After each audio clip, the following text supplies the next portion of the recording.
श्री रामानुजाचार्य जी कौन है? जितने भी आचार्य चरण पृथ्वी पर पधारे हैं, ये निश्चित ही ठाकुर जी के ही कोई अनुचर आते हैं, ठाकुर जी ही किसी को भेजते हैं या ठाकुर जी स्वयं आते हैं। ऐसे ही श्री रामानुजाचार्य जी कौन है? ये शेषावतार हैं, भगवान के शेषनाग। ठाकुर जी पौड़े हैं शेषनाग के ऊपर, और तभी ठाकुर जी को हम जीवात्माओं की स्थिति पर बड़ी चिंता हुई। तो सबसे समीप रहने वाले श्री शेषनाग भगवान बोले कि भगवान आप बड़े चिंतित लग रहे हैं, क्या बात है?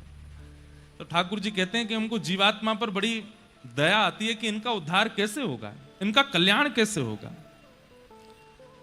तब शेषनाग भगवान बोले आप आज्ञा करें। बोले आज्ञा तो कुछ नहीं है, बस हम आपसे एक ही चीज चाहते हैं कि आप जाइए, आप हमारे बहुत समीप रहते हैं, हम पूरे दिन आप पर ही पड़े रहते हैं, आपको हमारा बड़ा सामिप्य प्राप्त है, तो निश्चित ही आपकी क्रिया हमसे मिलती जुलती होगी और हमसे विशिष्ट भी हो सकती है, तो कृपा कर आप पृथ्वी पर जाइए और जीव कल्याण कीजिए।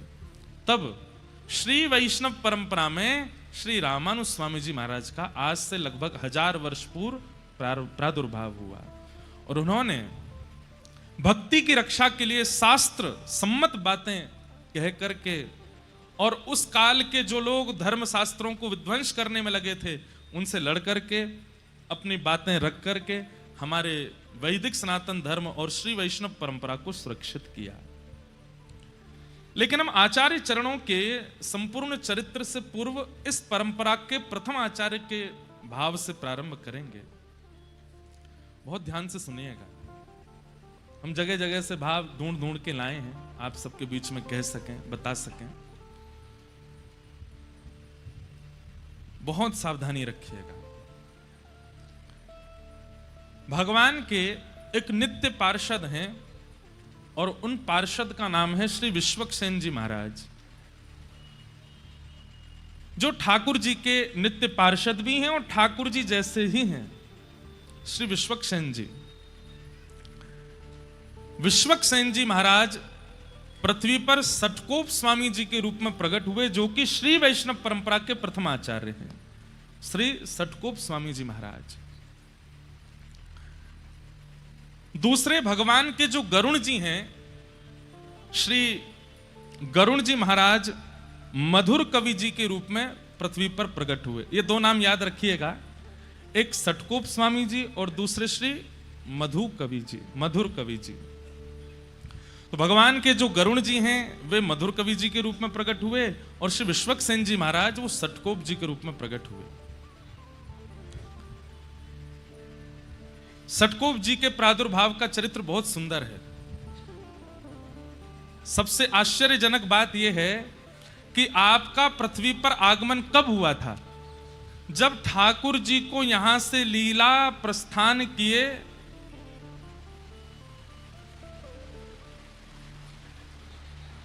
लो ठाकुर जी प्रसन्न हो रहे हैं कि हमारे प्रियजनों के चरित्र गाए जा रहे हैं। बहुत ध्यान से सुनिएगा, बहुत सावधानी से सुनिएगा।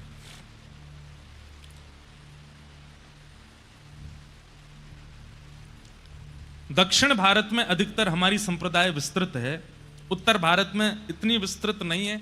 उसके पीछे भी कारण है कि हमारे श्री वैष्णव संप्रदाय के अधिकतर ग्रंथ या तो तमिल भाषा में हैं या फिर प्योर संस्कृत में हैं।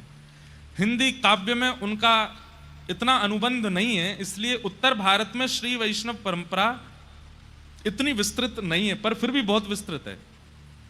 दक्षिण भारत में जाएंगे तो वहां अन्य संप्रदाय आपको दिखेंगी ही नहीं। वहां हर जगह मंदिर में आपको लाल श्री तिलक दिखेगा, श्वेत ऐसे तिलक दिखेगा, अधिकतर यही संप्रदाय का स्वरूप आपको दिखेगा। और श्रीमद् भागवत जी भी इस बात की पुष्टि करती है कि भक्ति का प्रादुर्भाव दक्षिण में होता है। उत्पन्ना द्रविड़ेशाहम वृद्धिम कर्नाटके गताम क्वचित क्वचिन महाराष्ट्रे गुर्जरे जीर्णताम गतः। तो दक्षिण भारत में एक राजा हुए, उनका नाम था करिमारन। तो श्री करिमारन राजा जो थे, ये राम नाम में बड़ी निष्ठा थी इनकी, राम राम राम राम जपते ही रहते थे। इनकी पत्नी का नाम था रानी उड्डयनंगई, दक्षिण भारतीय नाम है उड्डयनंगई। तो करिमारन राजा और इनकी पत्नी रानी उड्डयनंगई, ये दोनों भगवत परायण भक्त थे। राजा दिन रात राम नाम के आश्रय में ही रहते थे। रानी अपने पति के आश्रित रहती थी। एक दिन दोनों राजा और रानी कहीं जा रहे थे मार्ग में, तभी आपको शंख चक्र गदा पद्मधारी श्रीमन नारायण भगवान का एक सुंदर मंदिर दिखाई दिया। बहुत सावधानी से सुनिएगा। बड़े हमने कहा ना भागवत जी में इधर उधर देख लो तो कोई बात नहीं है, पर भक्तमाल जी का तो एक एक शब्द सुनिए, नहीं तो आपके चित्त से भाव जा सकता है। तो एक बार आप दोनों जा रहे थे, तभी आपने देखा कि एक मंदिर में सुंदर श्री विग्रह ठाकुर जी का विराजमान है, और उस विग्रह को देख करके रानी वहीं रुक गई। राजा तो दंडवत करने लगे, प्रणाम करने पर रानी के नेत्र खुले रह गए ठाकुर जी का रूप लावण्य देख करके। रूप देख करके, स्वरूप देख करके रानी नेत्र झपकना भूल गई। राजा ने कहा, देवी क्या हुआ? रूप देखिए कितने सुंदर हैं ठाकुर जी। बोले कुछ मांग लो ठाकुर जी से। तो रानी ने क्या कहा? पुत्र देहु निज सरस ललाम, कि हे नाथ, आप तो परमात्मा हैं, हम आपको तो गोद में लेके घूम नहीं सकते, पर कृपा कीजिए कि आप जैसा ही पुत्र मुझे प्राप्त हो। आप जैसे रूप हैं, आपकी जैसी भुजाएं हैं, आपका जैसा स्वरूप है, ऐसा ही पुत्र मेरे जीवन में आ जाए जिसको मैं गोद में खिला सकूं।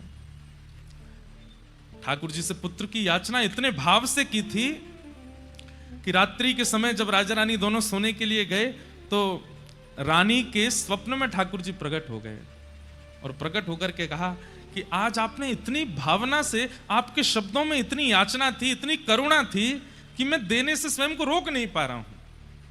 इसलिए मैं अपने नित्य पार्षद, जो बिल्कुल मेरे जैसे ही हैं, श्री विश्वक्सेन जी महाराज को आपके गर्भ में भेज रहा हूं।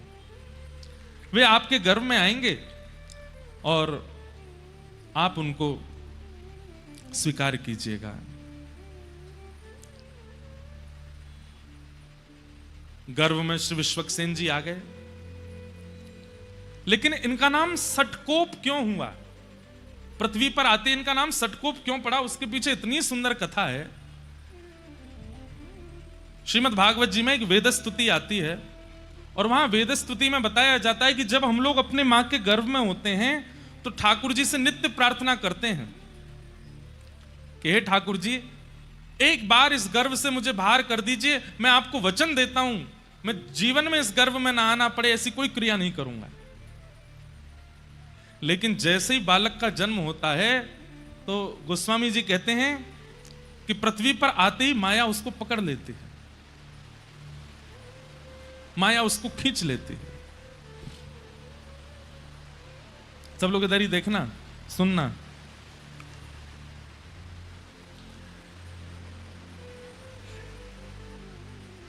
भूमि परत बा डाबर पानी, जनु जी वही माया लपटानी। जीव जब तक मातृ गर्भ में होता है वो परम भागवत होता है, ठाकुर जी से उसकी बातें होती हैं। श्रीमद् भागवत जी के कपिल देवूति संवाद में इस बात का प्रस्तुतिकरण है कि उसकी ठाकुर जी से चर्चा होती है।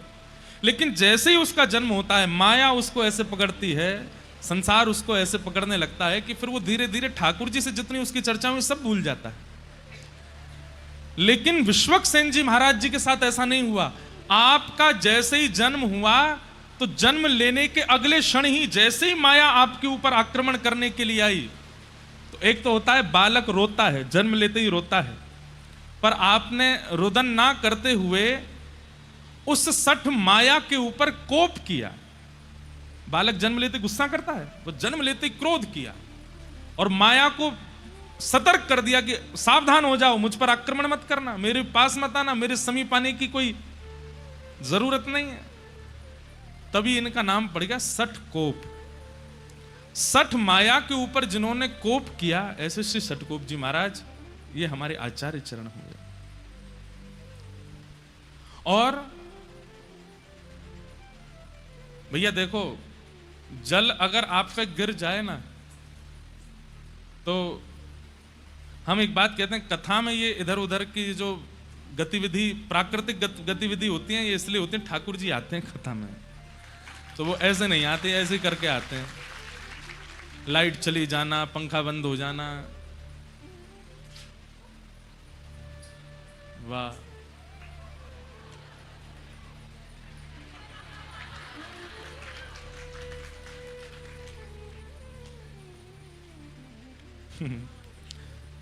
आप लोग भी कहेंगे कितना बचाओगे ठाकुर जी को। बाबा इतको आए जाओ।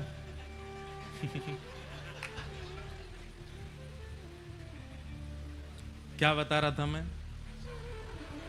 हाँ, तो आपका नाम सटकोप क्यों पड़ा? क्योंकि सठ माया के आते ही आपने उसके ऊपर कोप किया और उसको कह दिया संसारी जीवों पर अपनी माया चलाना, मेरे ऊपर तुम्हारा आक्रमण नहीं हो सकता। इसलिए आपका नाम सटकोप हुआ। सटकोप जी का जन्म हुआ, पर जन्म लेते ही इन्होंने अपनी माता जी का दुग्धपान भी नहीं किया। 10 दिन तक दुग्धपान नहीं किया। और जब 10 दिन तक दुग्धपान नहीं किया तो माताजी पिताजी बड़े चिंतित हो गए। खूब चेष्टाएं की, खूब याचनाएं की, खूब नियम बनाने का प्रयास किया, लेकिन नहीं पिया दुग्ध। माता पिता ने सोचा कि शायद ये बालक जीवित नहीं है, कोई चेष्टा कर नहीं रहा है।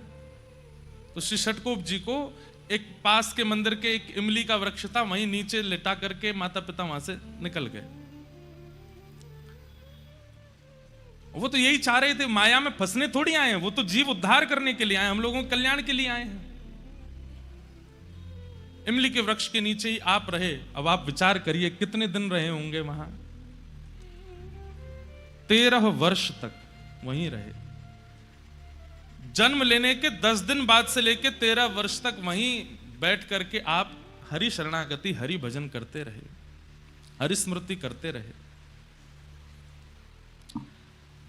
दूसरी भाव, हमारे श्री वैष्णव संप्रदाय में श्री षटकोप स्वामी जी ऐसे महापुरुष हुए जो कि श्री किशोरी जी के भाव से युक्त थे, श्री राधा रानी के भाव से। आप निरंतर श्री राधा रानी के भाव में ही निमग्न रहते थे, किशोरी जी का स्मरण करते रहते थे। ऐसा कहते हैं कि आपके जो पद हैं वो विशेष रूप से या तो संस्कृत में होंगे या दक्षिणी भाषा में हैं, इसलिए उनका भाव तो गा पाना मेरे लिए मुश्किल था।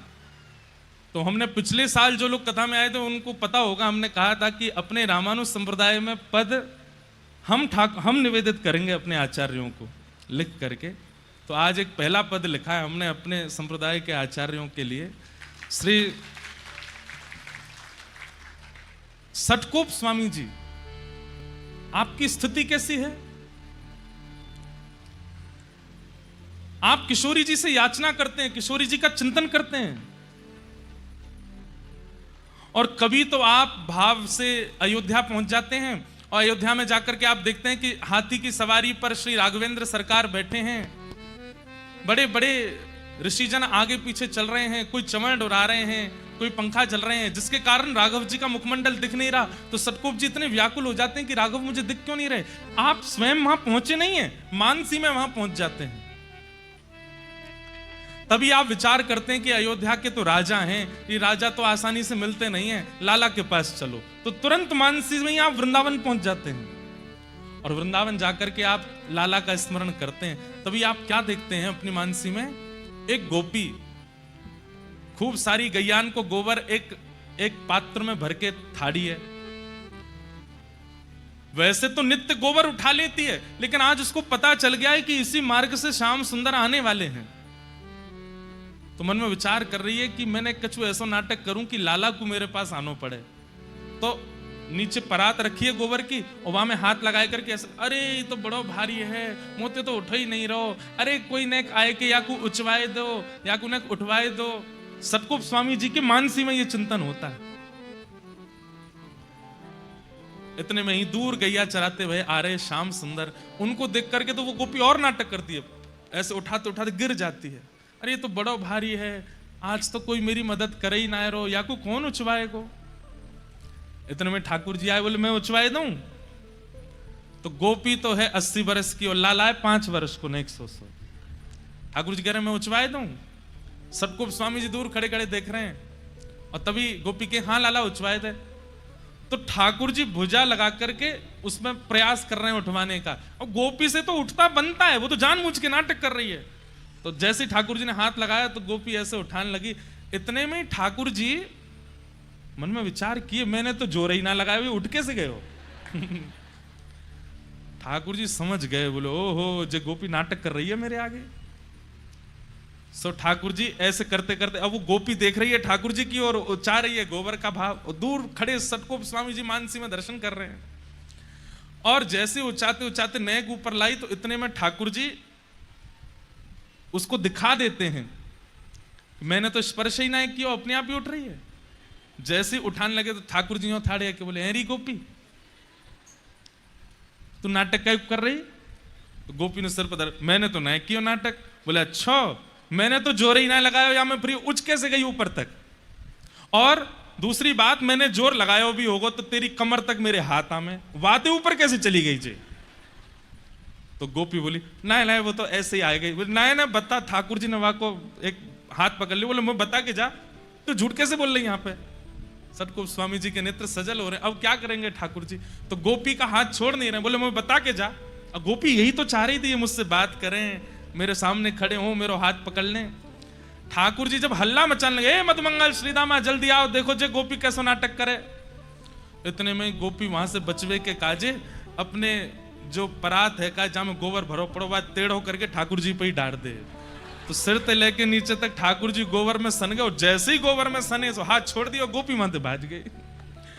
और श्री सटकोप स्वामी जी इस लीला का दर्शन करके चरणों में प्रणाम करते हैं। सोचिए, माया पर कोप किया उन्होंने, लेकिन भावना से कितने सरल हैं, मानसी से कितने निर्मल हैं। इसलिए आपका निजी नाम नम्मालवार, आपका प्रकट नाम तो है श्री सटकोप, पर हमारे जैसे यहां पे अष्ट सखा होते हैं ना उत्तर भारत में, ऐसी दक्षिण में ठाकुर जी के आलवार हैं, भक्तों को ही आलवार कहा गया। तो आप जो हैं वो नम्मालवार आपका नाम है आलवारों में। आप किशोरी जी के ध्यान में ही रहते, श्री जी के ध्यान में ही रहते। एक बार की बात है कि उखल बंधन लीला जो भागवत जी में आती है ना, मैया ने लाला बांध दियो, आप कथा सुन रहे थे और कथा में जैसी उखल बंधन लीला सुनी, सुनते ही मूर्छित हो गए। किस बात से मूर्छित हो गए? बोले मैया लाला से यूं कहेगी आज तो को रोटी नहीं मिलेगी, आज तो को मक्खन नहीं मिलेगा। तो मैया के इस कोप को ठाकुर जी कैसे ले रहे होंगे? ठाकुर जी कितने सरल हैं, कितने सहज हैं, कितने निर्मल, उन पर कोप कर रही है मैया। इस भावना को सोचकर के आप वहीं मूर्छित हो गए कि मैया ने लाला उखल में क्यों बांध दिए, इतने कोमल से लाला क्यों बांध दिए। बंधुओं, 1 घंटा 1.5 घंटा 2 घंटा की मूर्छा तो समझ आती है, 6 महीने तक नहीं उठे, मूर्छित ही रहे। लोग उठा करके ले गए, जल का छिड़काव किया, क्या नहीं किया, लेकिन आपकी ध्यान समाधि भावना ऐसी, बस नेत्रों से अश्रु गिरते जा रहे हैं और मूर्छा अवस्था में 6 महीने तक। फिर 6 महीने बाद किशोरी जी ने ललिता जी से आज्ञा की कि आप जाओ, और श्री ललिता जी आई और उन्होंने आकर के श्री सटकोप स्वामी जी को पुनः चेतना कराई। ऐसे हमारे रामानुज संप्रदाय के श्री सटकोप स्वामी जी महाराज। तो ये जब मैं कथा पढ़ रहा था तो मेरे मन में आई कि एक पद आज सबसे पहले हमारे आचार्य चरणों के लिए गा दें। हम तो ब्रजवासी हैं और ब्रजवासी बिना पदन के तो रह में ही ना है, आप सबन को पता है। तब मन में भाव आया कि एक पद हिंदी भाषा में अपने आचार्य चरण को प्रस्तुत कर देते। करी हूं कृपा कब श्यामा मुँह पे, करी हूं कृपा कब श्यामा मुँह पे। श्री सटकोप स्वामी जी गा रहे हैं। अच्छा, एक और बात तो बताना ही भूल गया मैं। जब आपका प्रादुर्भाव हुआ तो बालक जन्म लेते ही रोता है, पर आपके रोने का कारण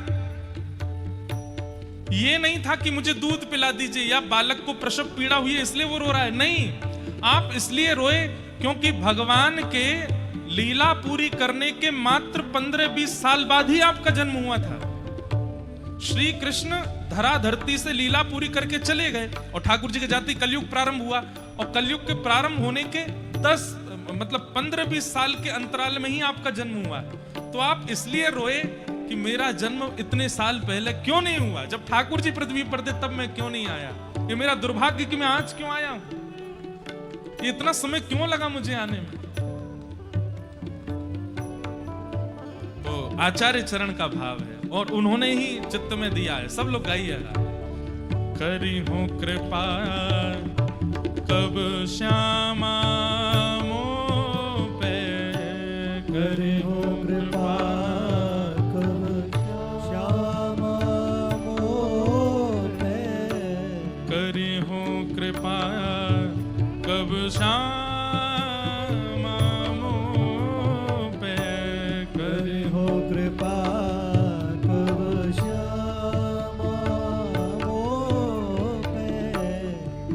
जैसी कृपा ललिता पर कीनी, जैसी कृपा ललिता पर कीनी, जैसी कृपा ललिता पर कीनी, जैसी कृपा ललिता पर कीनी, महल टहल सेवा सब पाए, महल टहल सेवा सब पाई, महल टहल सेवा सब पाए, महल टहल सेवा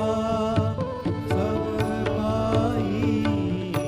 खरी हो कृपा कब श्यामा मोह पे, खरी हो कृपा कब श्यामा मोह पे, करी हो कृपा कब श्यामा मोह पे, करी हो कृपा कब श्यामा। हे किशोरी जी, जैसी कृपा आपने ललिता जी पर की है और उन्हें अपनी महल टहल की सेवा प्रदान की है, ऐसी कृपा मुझ पर कब करेंगी आप?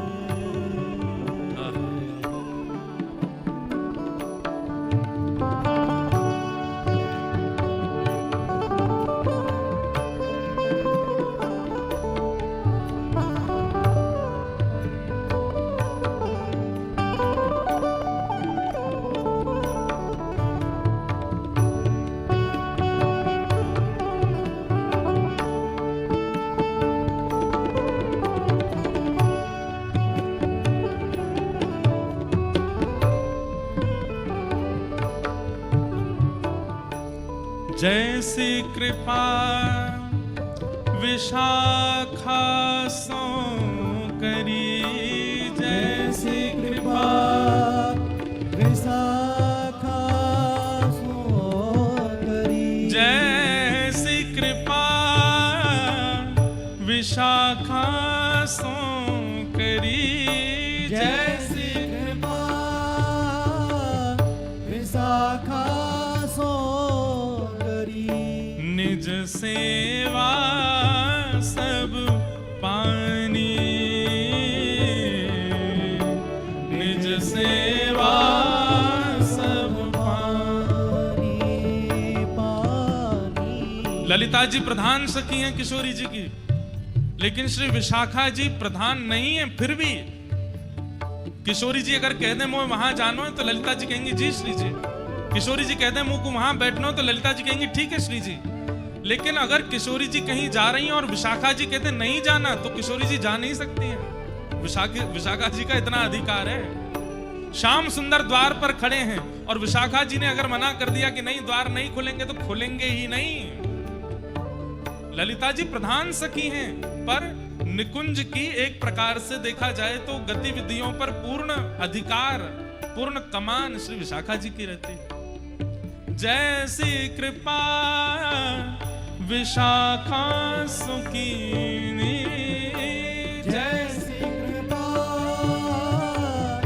विशाखा सो करी, निज सेवा सब पानी, निज सेवा सब पानी करी हो कृपा कब श्यामा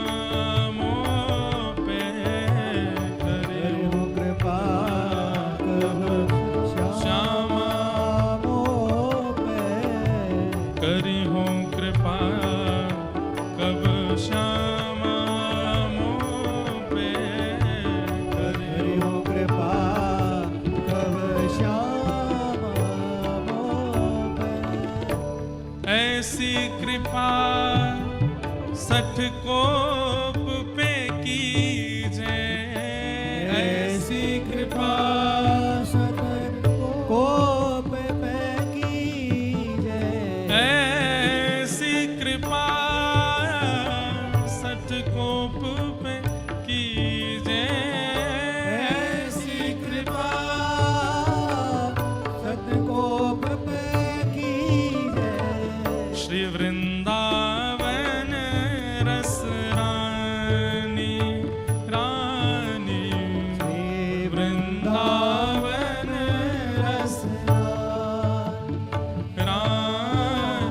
श्री वृंदावन रस रानी, रानी वृंदावन रस रानी, रानी करी हो कृपा कब श्यामा मोह पे, करे हो कृपा कब श्यामा मोह पे, करी हो कृपा कब श्यामा मोह पे, करे हो कृपा कब श्यामा मोह पे।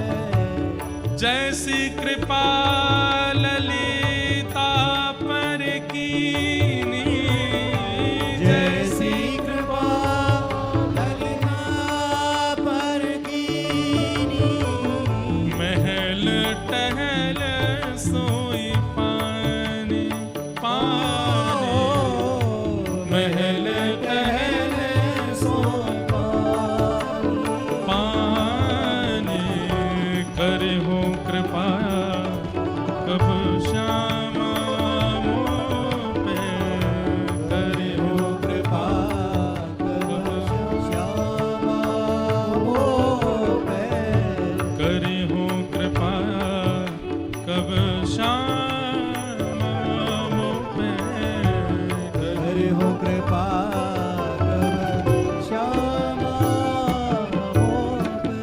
श्री सटकोप स्वामी जी महाराज की जय। आचार्य चरण ऐसे किशोरी जी का स्मरण करते हैं।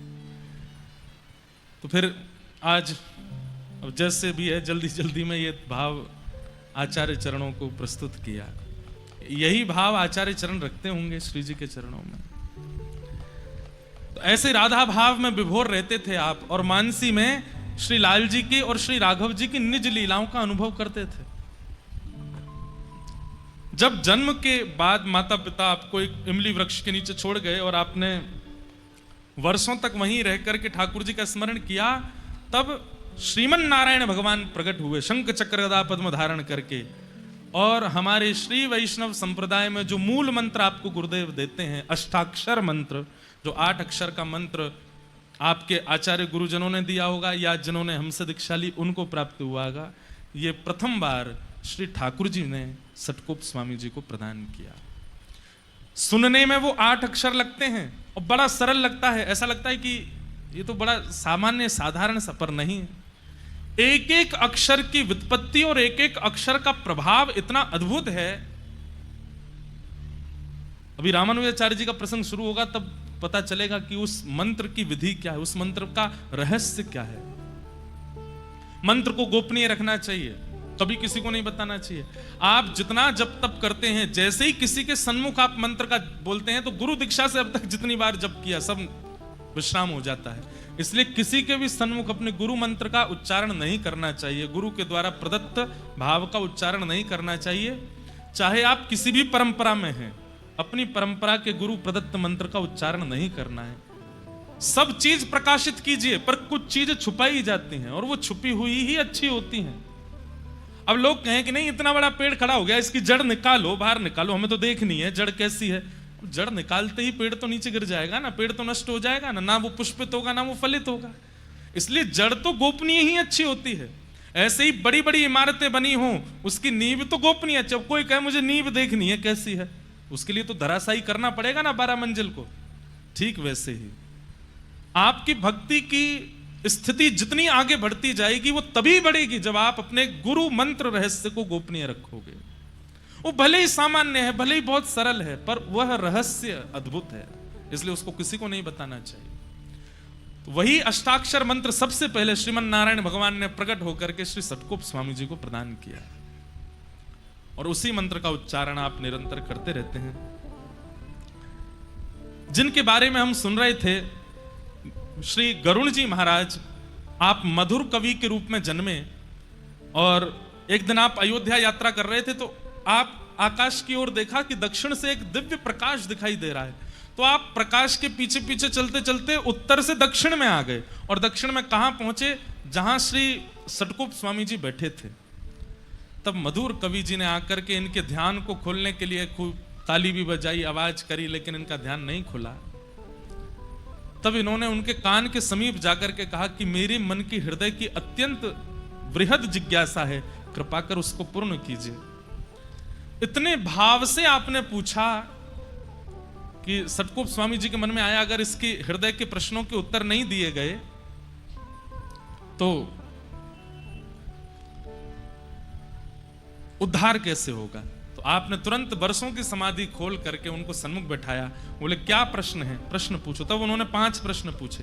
प्रश्न कितने सुंदर हैं, सुनिए। पहला प्रश्न, मैं कौन हूं? मेरा नाम चाहे जो हो, मैं चाहे जहां जन्मा हूं, लेकिन वास्तविकता में ये मैं हूं कौन? पहला प्रश्न कौन पूछ रहे? मधुर कवि जी पूछ रहे हैं सतकोप स्वामी जी से। दूसरा प्रश्न आपने पूछा, ईश्वर कौन है? पहला मैं कौन हूं, दूसरा ईश्वर कौन है। और तीसरा प्रश्न आपने किया, ईश्वर से मिलने का उपाय क्या है, उस परमात्मा से मिलने की विधि क्या है, उपाय क्या है, कृपा करिए बताओ।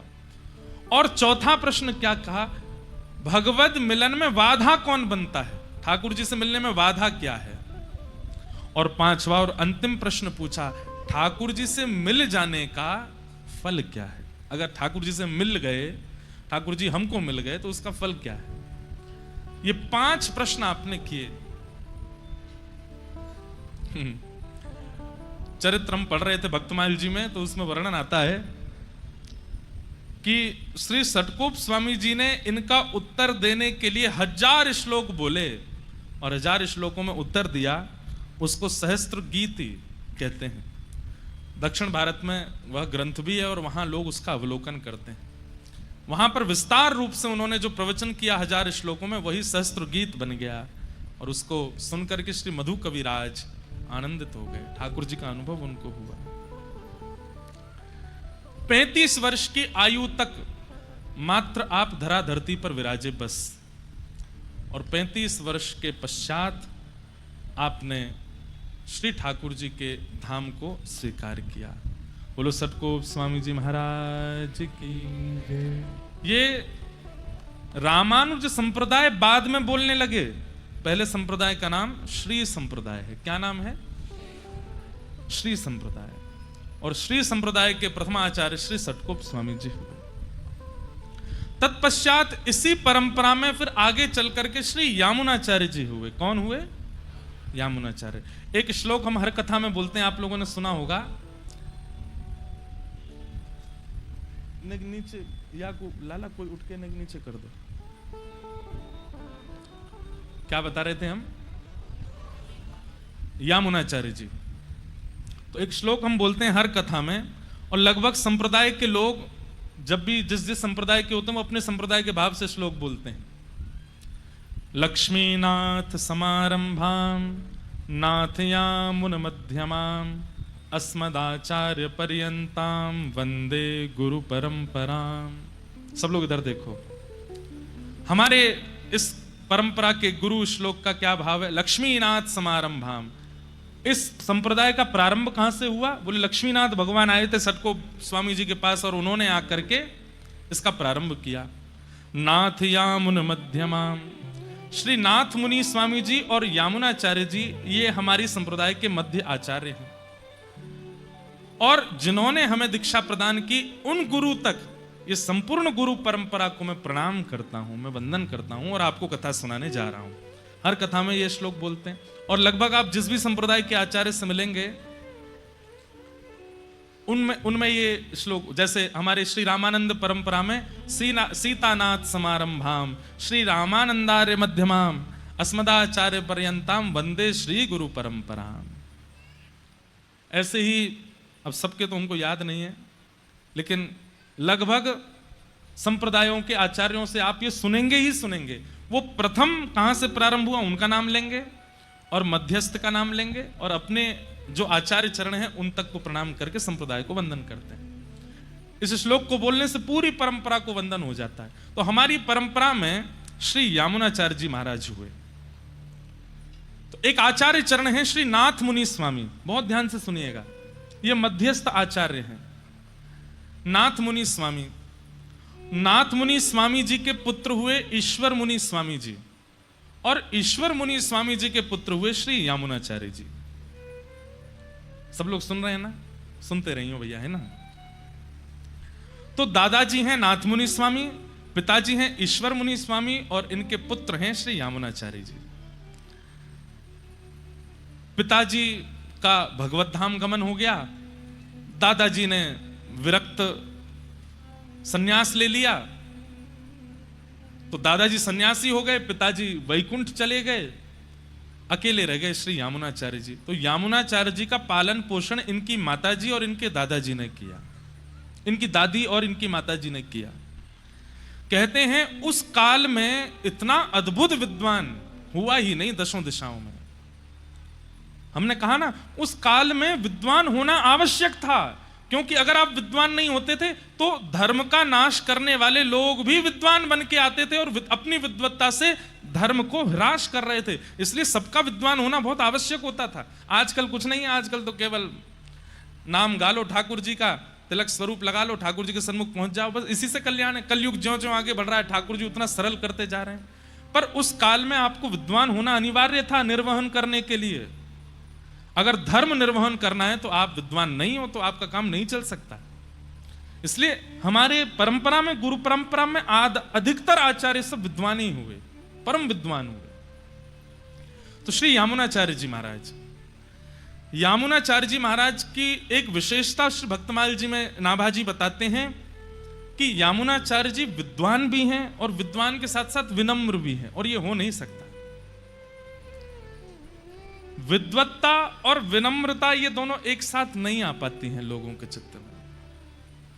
अधिकतर लोग विद्वान होते हैं तो विनम्र नहीं हो पाते, लेकिन श्री यामुनाचार्य जी में दोनों भाव हैं। उसके पीछे कारण श्री नाभाजी क्या बताते हैं, ध्यान से सुनिए। क्योंकि उनका पोषण दो माताओं के द्वारा हुआ, दादी और माता जी। इसलिए घर में कोई पुरुष नहीं है, यामुनाचार्य जी पुरुष हैं, तो पढ़ाती भी दादी और माता जी और घर के काम भी दादी माता जी करा। चलो जाओ बाजार से ये ले आओ, चलो घर में थोड़ी माँ की सहायता कराओ, रसोई घर में ऐसा कराओ, ये सामान रखवाओ, यहाँ पे तय करवा दो। जिसके कारण उनके अंदर विद्वत्ता तो आती जा रही थी, लेकिन साथ में विनम्रता भी आ रही थी, क्योंकि माता और दादी का साथ देना पड़ता था। और एक बात याद रखिएगा, आपके अंदर दुनिया के कितने भी गुण आ जाएं, अगर वो विनम्रता युक्त आए हैं तो उस गुण से भगवत प्राप्ति संभव है। और एक बात और सुनिए, गुण के साथ में विनम्र दो ही तरीके से आ सकता है। पहला, माता पिता और गुरु अगर कृपा कर दें तो गुण के साथ में विनम्रता, गुण के साथ में विनम्रता, समझ रहे हैं ना? गायक हो, गायक लोगों को अभिमान हो जाता है हमसे अच्छा कोई है ही नहीं। एक्टर लोगों को अभिमान हो जाता है हमसे सुंदर कोई नहीं। रूप गर्विष्ठ को रूप का अभिमान, धन गर्विष्ठ को धन का अभिमान। इसलिए कोई भी गुण संसार में आएगा, विनम्रता दो ही तरीके से आ सकती है। पहला कारण, या तो माता पिता गुरु की कृपा से, या फिर दूसरा अति सत्संग से। आप गुणवान हैं और सत्संग करते रहते हैं तो आपके अंदर विनम्रता आ सकती है। श्री सटकोप स्वामी जी महाराज, श्री यामुनाचार्य जी महाराज के अंदर विनम्रता कहां से आई? उनकी माताजी और दादी से। इसलिए उनकी विद्या का कभी उनके ऊपर प्रभाव वैसे नहीं हुआ जैसे कई विद्वानों को हो जाता है। तो उसी समय दक्षिण में एक बहुत बड़े पंडित थे, एक बहुत बड़े विद्वान थे, उनका नाम था पंडित कोलाहल। क्या नाम था? कोलाहल। अब ऐसा लगता है कि शायद इनके व्यवहार की वजह से इनका नाम कोलाहल कर दिया होगा, इनका काम क्या था?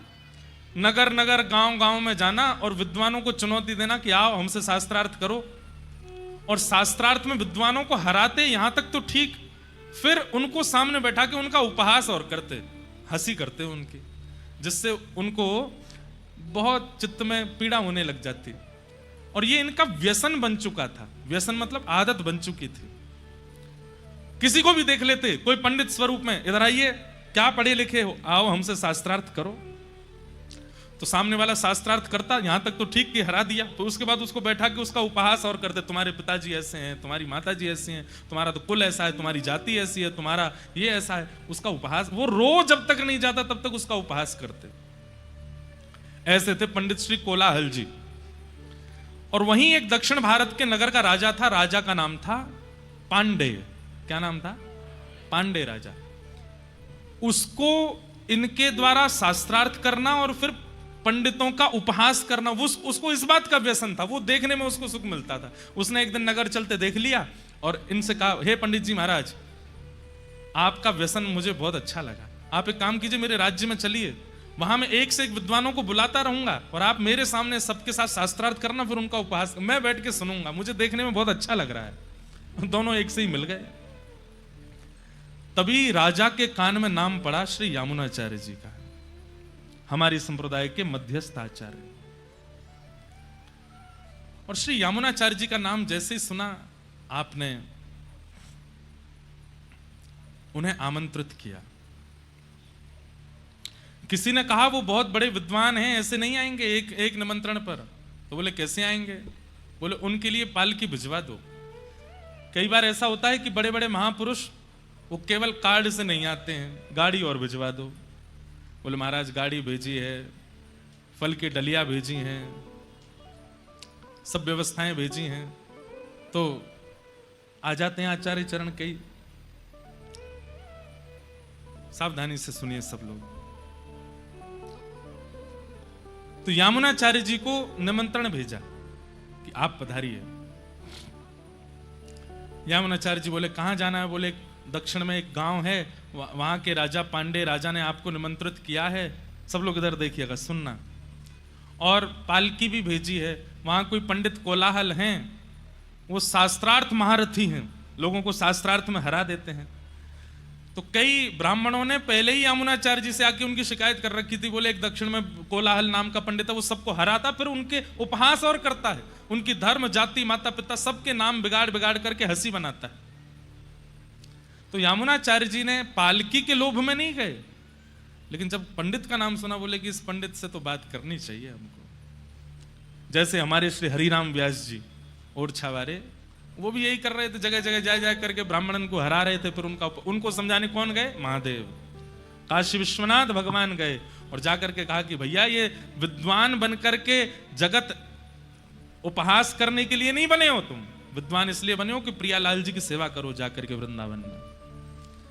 यहां यामुनाचार्य जी महाराज पालकी में बैठ करके कोलाहल पंडित से पांडे राजा के नगर में शास्त्रार्थ करने निकले। तो यामुनाचार्य जी की विद्वत्ता तो थी, उनके कई शिष्य आगे पीछे चल रहे थे पालकी के।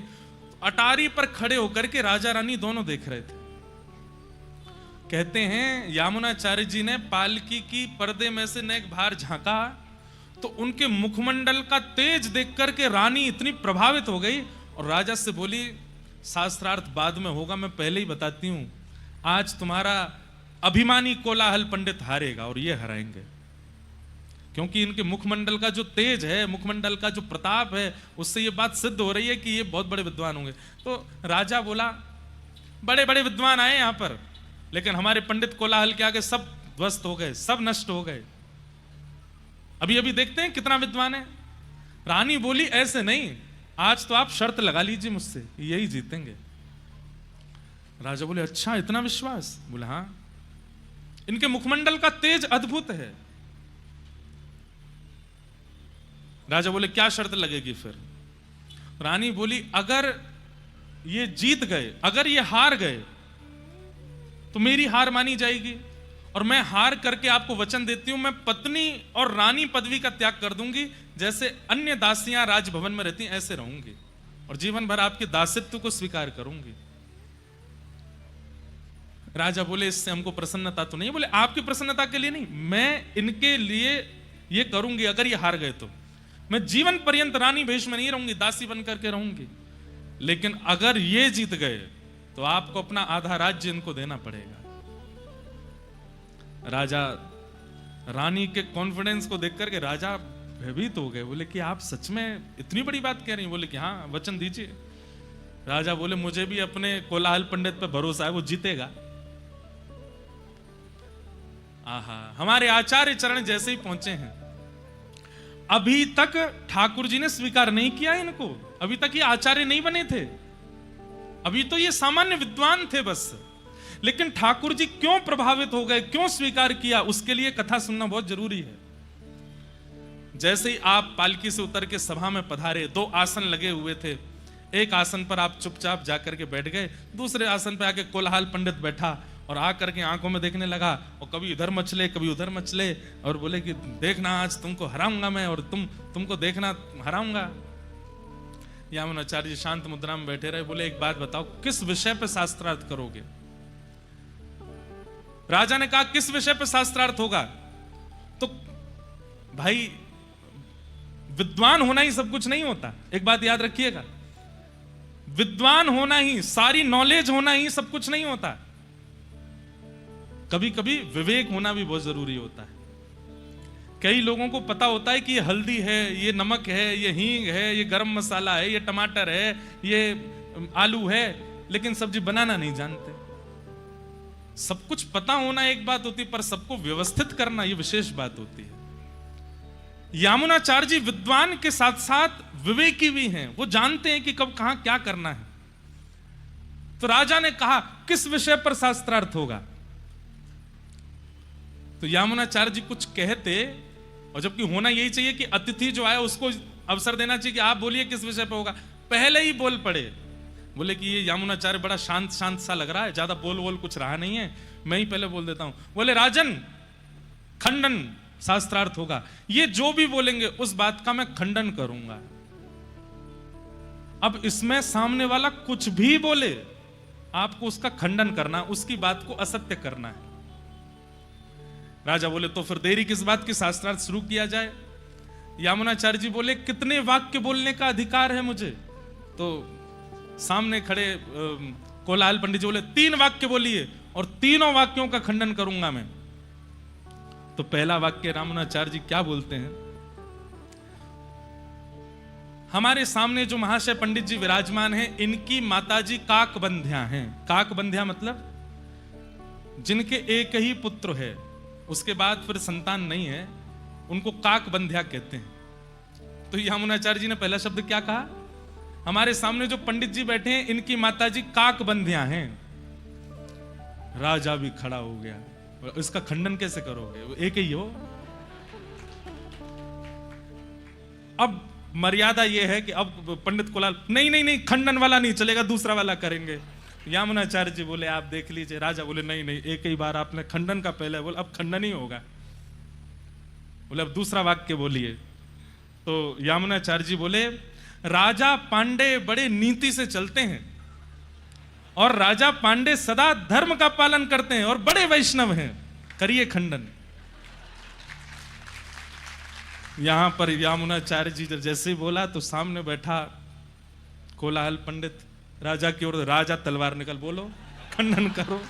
अब खंडन तो ये होगा कि नहीं, राजा नीति युक्त नहीं है, उसको सिद्ध करो कैसे नीति युक्त नहीं है।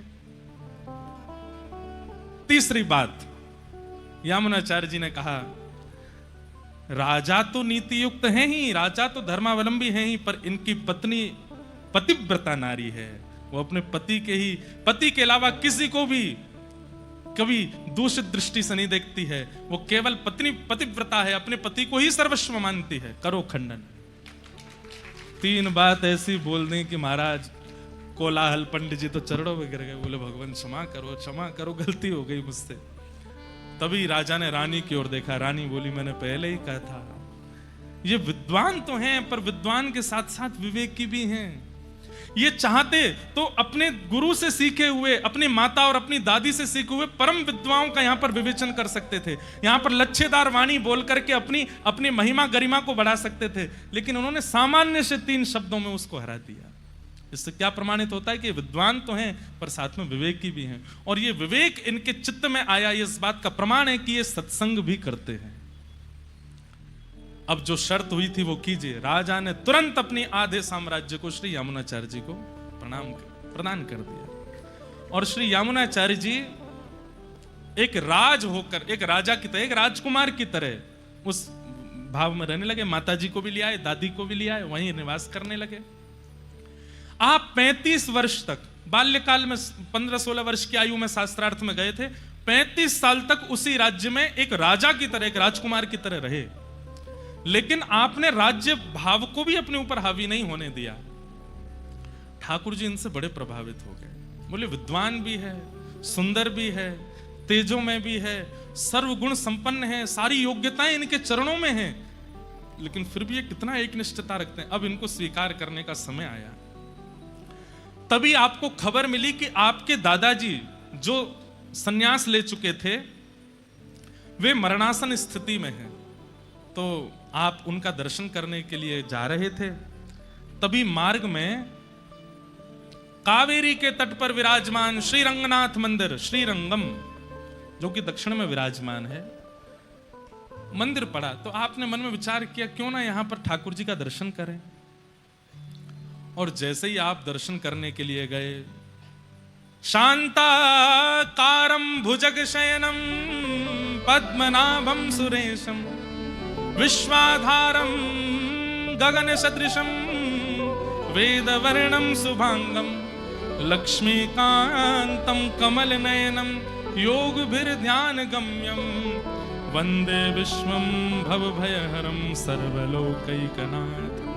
यही श्लोक का दर्शन होता है रंगनाथ मंदिर में। शांताकारम, शांत आकार है ठाकुर जी का। भुजग शयनम, भुजग कहते हैं सर्प, उसके ऊपर शयन कर रहे हैं। शांताकारम भुजग शयनम पद्मनाभम सुरेशम, नाभि से एक पद्म प्रकट है, कमल, और उसके ऊपर कौन बैठे हैं? ब्रह्मा जी। शांताकारम भुजग शयनम पद्मनाभम सुरेशम विश्वाधारम, विश्व के जो आधार हैं, जिनके कारण ये पूरा विश्व चल रहा है। गगन सदृशम, जो गगन के समान है। वेद वर्णम शुभांगम लक्ष्मीकांतम, लक्ष्मी के जो पति हैं। कमल नयनम, कमल जैसे जिनके नेत्र हैं। योग वीर ध्यान गम्यम, योगी बड़े बड़े जिनके ध्यान में रहते हैं। वंदे विष्णुम भव भयहरम सर्वलोकैक। आपने जैसे ही जाकर के गर्भगृह में विराजमान शेषनाग पर पौड़े नारायण भगवान का दर्शन किया, आज तक जितनी योग्यताएं देखी थी, जितनी सफलताएं देखी थी, जितनी उज्जवलताएं देखी थी, सब फीकी लगने लगी ठाकुर जी के रूप के आगे। देखते रहे और नेत्रों से अश्रु प्रवाहित करने लगे और चरणों में प्रणाम किया। तभी आचार्य चरण भीतर से आए और आकर के प्रसाद देने लगे, तीर्थ देने लगे। तो कहा कुछ मांग लो ठाकुर जी से। बोले अब एक ही आशा है। बोले क्या? अब कहीं और नहीं जाना, बस ये अपनी चरण में रख लें। मुझे यहां से आगे जाना ही नहीं है, मुझे वापस राज्य नहीं करना है, मैं इनके चरणार विंदों में केवल इनको देखते हुए रहना चाहता हूं, और कुछ नहीं चाहिए। आपने ये कामना की थी और ये कामना सुनते ही शेषनाग पर पौड़े श्रीमन नारायण भगवान उठ बैठे और प्रत्यक्ष प्रकट होकर के मंदिर से बाहर निकल करके आए और श्री यामुनाचार्य जी को अपने हृदय से लगा लिया, हृदय से लगा लिया। मैं बहुत प्रसन्न हूं। क्यों प्रसन्न हूं? संसार में जितनी योग्यताएं एक मानव चाहता है वो सब तुमको दी मैंने, लेकिन उन सबको कभी भी अपने चित्त पर, अपनी बुद्धि पर, अपने प्रभाव पर हावी नहीं होने दिया। और आज जब इतने वर्ष बाद मैं तुम्हारे सामने प्रस्तुत हुआ तो तुमने सबका त्याग कर दिया, सर्वस्व मुझ पर न्यौछावर कर। मैं बहुत प्रसन्न हूं। और तब श्री यामुनाचार्य जी को ठाकुर जी ने स्वीकार किया। इस बात से प्रमाणित होता है कि आपके चाहने से ठाकुर जी आपको प्रिय नहीं लगते हैं। मैं बार बार कथाओं में कहता हूं कि गोविंद देव जी के सामने जाकर के, और गोविंद देव जी इतने भागे कि उस समय किसी ने आपको भीड़ से निकाला तो आप व्याकुल हो गए, मुझे क्यों बुलाया, मुझे देखना है उनको। इतनी व्याकुलता हुई कि आप दोबारा दौड़ करके दर्शन करने गए। प्रमाणित मान लीजिएगा, आप उनको देख के नहीं रीझे हैं, वो आपको देख के रीझ रहे हैं। वो आपको देख के प्रसन्न हो रहे हैं। कथा सुनने की आपके चित्त में इच्छा नहीं जग सकती है, कथा आपको चुन के बुलाती है। गोविंद देव जी जाने की इच्छा आपकी नहीं होती, गोविंद देव आपको बुलाते हैं। ये आचार्य चरणों की कृपा, ये महाप्रभु की कृपा, ये श्री जगन्नाथ जी की कृपा, गोविंद देव जी की कृपा आप पर हो रही है।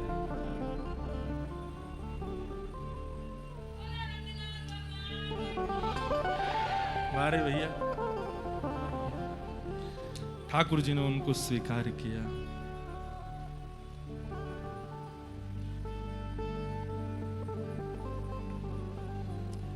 हमारे ब्रज में हम गाते हैं ना, भोर होत महलन में थारे सेवा के निस जाऊं। भोर होत महलन में थारे सेवा के निस जाऊं। भोर होत महलन में थारे सेवा के निस जाऊं। भोर होत महलन में थारे सेवा के निस जाऊं। कबहु प्रसादी श्री महलन की कृपा होए तो पाऊं। कबहु प्रसादी श्री महलन की कृपा होए तो पाऊं। कबहु प्रसादी श्री महलन की कृपा होए तो पाऊं। कबहु प्रसादी प्रसादी श्री महलन की कृपा होए तो पाऊं। किशोरी मोहे सेवा में लीजो, लाडली सेवा में लीजो। जग जंजाल छुड़ाए बास बरसाने को दीजो। किशोरी मोहे सेवा में लीजो, लाडली सेवा में लीजो। जग जंजाल छुड़ाए बास बरसाने को दीजो। किशोरी मोहे अपनों कर लीजो। किशोरी मोहे अपनों कर लीजो। जग जंजाल छुड़ाए बास वृंदावन को दीजो। किशोरी मोहे अपनो कर लीजो, किशोरी मोहे अपनो कर लीजो। जग जंजाल छुड़ाए पास वृंदावन को दीजो। श्री राधा रानी की।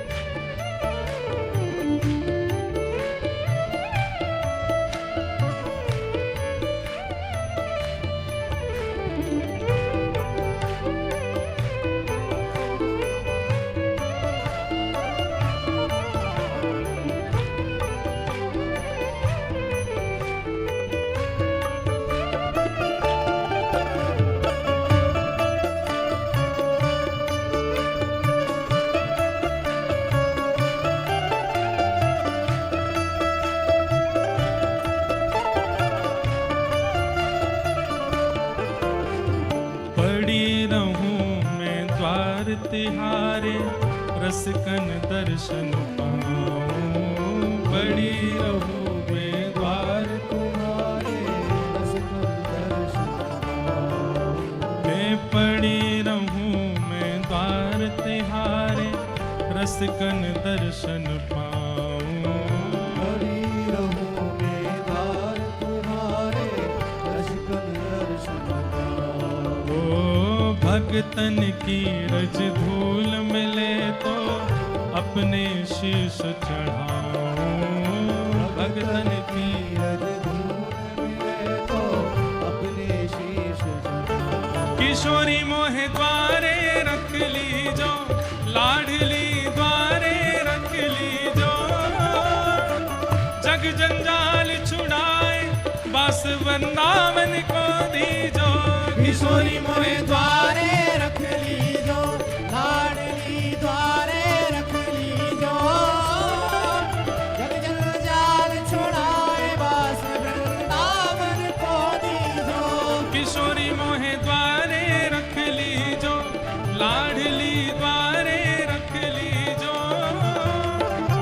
जग जंजाल छुड़ाए बस वृंदावन को दीजो। किशोरी मोहे द्वारे रख लीजो, लाडली द्वारे रख लीजो।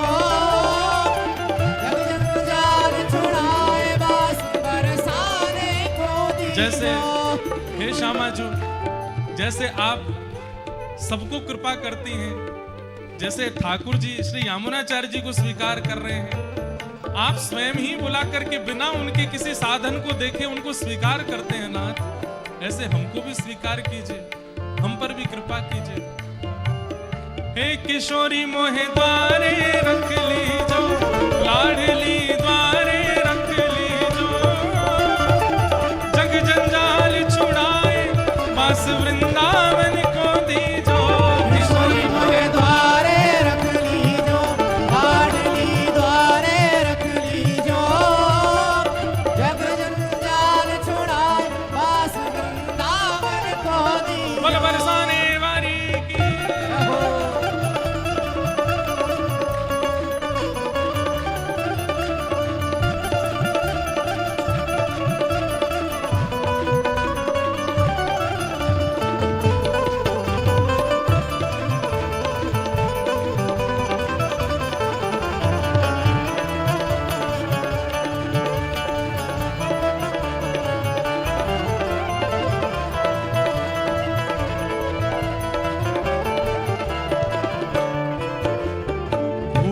लगे तो ब्रजवासन के टूक मांग के खाऊं। भूख लगे तो ब्रजवासन के भूख मांग के खाऊं। आप लोगों ने कभी मधुकरी मांग के पाई है वृंदावन में? कितने ने पाई है? परिचितों के यहाँ से नहीं मांगनी है।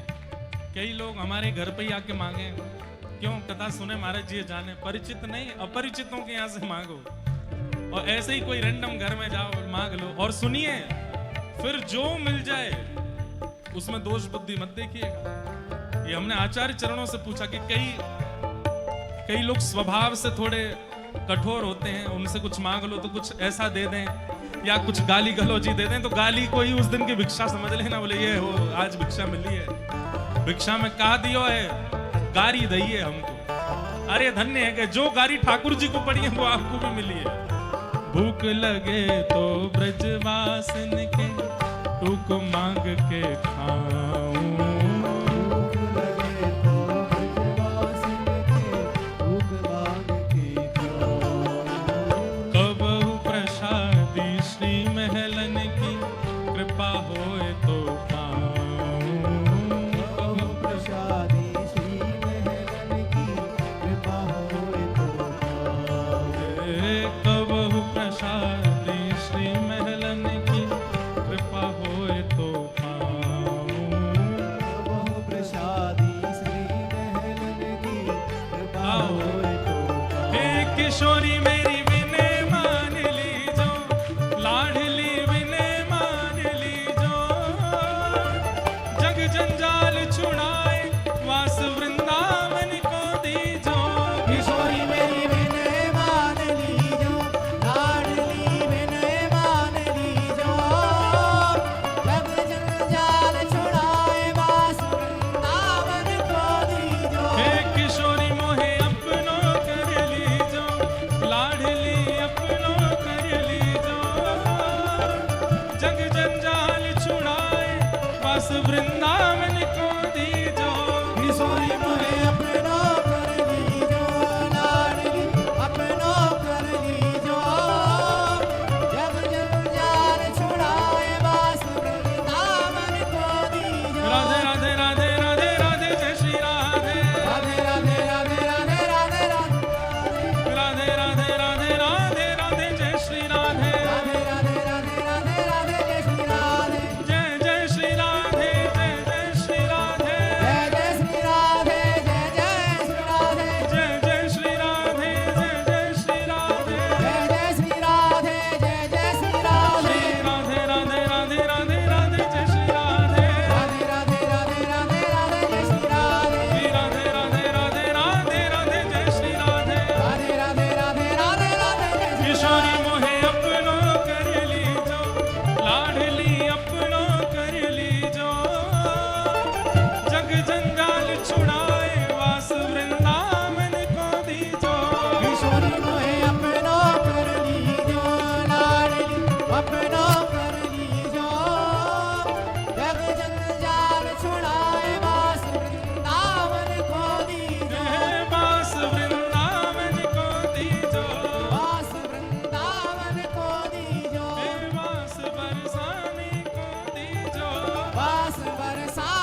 किशोरी मोहे शरण राख लीजो, लाडली शरण राख लीजो, जग जंजाल छुड़ाए वास वृंदावन को दीजो। किशोरी मोहे शरण राख लीजो, लाडली शरण राख लीजो, जग जंजाल छुड़ाए वास वृंदावन को दीजो। किशोरी मोहे अपनो कर लीजो, लाडली अपनो कर लीजो, जग जंजाल छुड़ाए वास वृंदावन को दीजो। किशोरी मोहे अपनो कर लीजो, लाडली अपनो कर लीजो, जग जंजाल छुड़ाए वास वृंदावन को दीजो। राधे राधे राधे राधे राधे जय श्री राधे, राधे राधे राधे राधे राधे जय श्री राधे। श्री राधे राधे राधे राधे राधे जय श्री राधे। राधे राधे राधे राधे राधे जय श्री राधे। जय जय श्री राधे, जय जय श्री राधे, जय जय श्री राधे, जय जय श्री राधे, जय जय श्री राधे, जय जय श्री राधे, जय जय श्री राधे, जय जय श्री राधे। श्री राधे राधे राधे राधे राधे राधे राधे, राधे राधे राधे राधे राधे राधे राधे। श्री राधे राधे राधे राधे राधे जय श्री राधे। राधे राधे राधे राधे राधे राधे राधे। श्री राधे राधे राधे राधे राधे जय श्री राधे। राधे राधे राधे राधे राधे जय श्री राधे। श्री राधे राधे राधे राधे राधे जय श्री राधे। राधे राधे राधे राधे राधे जय जय श्री जय राधे। श्री राधे, राधे जय जय श्री राधे, राधे। जय जय श्री राधे। बोल लाडली लाल की, बैठ जाओ।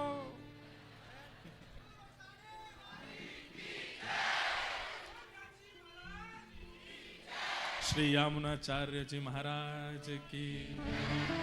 सोचिए इस प्रसंग की अद्भुतता क्या है। यहां भक्त ठाकुर जी को स्वीकार नहीं कर रहा है, ठाकुर जी भक्त को स्वीकार कर रहे हैं। न जाने कौन से गुण पर दयानिधि रीझ जाते। ए लाला,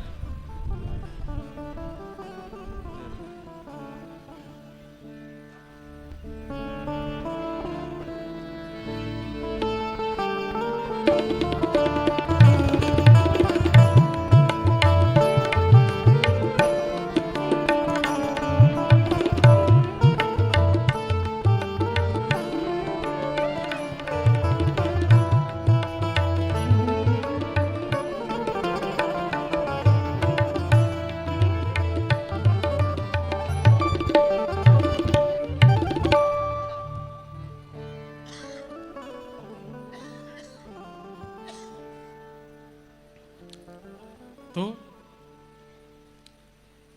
ठाकुर जी स्वीकार कर रहे हैं, न जाने कौन से गुण पर दयानिधि रीझ जाते हैं। इसलिए या तो कोई सेल्फ इनबिल्ड गुण हो जाए आपका जिस पर ठाकुर जी प्रसन्न हो जाए, या फिर कोई आचार्य चरणों से गुण सीख लो। क्योंकि साधन से ठाकुर जी प्रसन्न तो होते हैं। साधन किसको कहते हैं? साधन मतलब इतने यज्ञ करो, इतने नाम जप करो, इतनी संतों की सेवा करो, इतने ये करो, इतने ये करो, एकादशी करो, प्रदोष के व्रत करो, ये करो, ये सब साधन है। साधन से ठाकुर जी प्रसन्न तो होते हैं, पर अति प्रसन्न ठाकुर जी तो गुण से होते हैं। जैसे किसी लड़का लड़की का ब्याह होना हो तो लड़की की योग्यताएं तो बहुत बता दी हूं। योग्यताएं क्या है? बचपन में इतने परसेंटेज स्कूल में आए थे, इतने परसेंटेज कॉलेज में आए, यूनिवर्सिटी में टॉप किया, विदेश जाकर के ये डिग्री हासिल की, वहां पर ये किया, जॉब में इतना अच्छा एक्सपीरियंस है, आदि आदि। और उसके सारे गुण ही गुण लिखे रहे, उसके क्या कहते हैं, सारे साधन ही साधन लिखे होते हैं, लेकिन उनमें गुण नहीं होता। फिर जब ब्याह हो जाता फिर गुण पता चलते हैं। इनको तो मच्छी बहुत प्रिय लगती है, इनको तो पीना बहुत अच्छा लगता है, इनको तो ऐसे रहना अच्छा लगता है, ये तो ऐसे हैं। फिर जब गुण पता चलते हैं तो जितने साधन पता लगे थे वो सब मिट्टी में मिल जाते हैं, फिर किसी काम के नहीं लगते। ऐसे ही लड़कों के प्रति आजकल बायोडाटा में क्या साधन ही तो लिखते हैं सब अपने, कि हमने क्या क्या साधन किए हैं जीवन में, हम इतने योग्य कैसे बने कि तुम हमारा वर्ण करो। हम साधन ही तो बताते हैं। ठीक वैसे ही अति साधन करना और गुण का निर्माण ना करना वो इसी प्रकार है। आप ठाकुर जी को बायोडाटा दे रहे हो, हमने पैदल गिरिराज जी की इतनी परिक्रमा करी, हमने वृंदावन की इतनी परिक्रमा करी, हम इतना नाम जप करते हैं, रोज तिलक लगाते हैं, त्रिकाल संध्या करते हैं, यज्ञ करते हैं, ये करते हैं, वो करते हैं। अब साधन तो आपने ठाकुर जी को बता दिया, पर ठाकुर जी कह रहे हैं गुण का क्या, आपका स्वभाव कैसा है, हृदय कैसा है, उस गुण का क्या।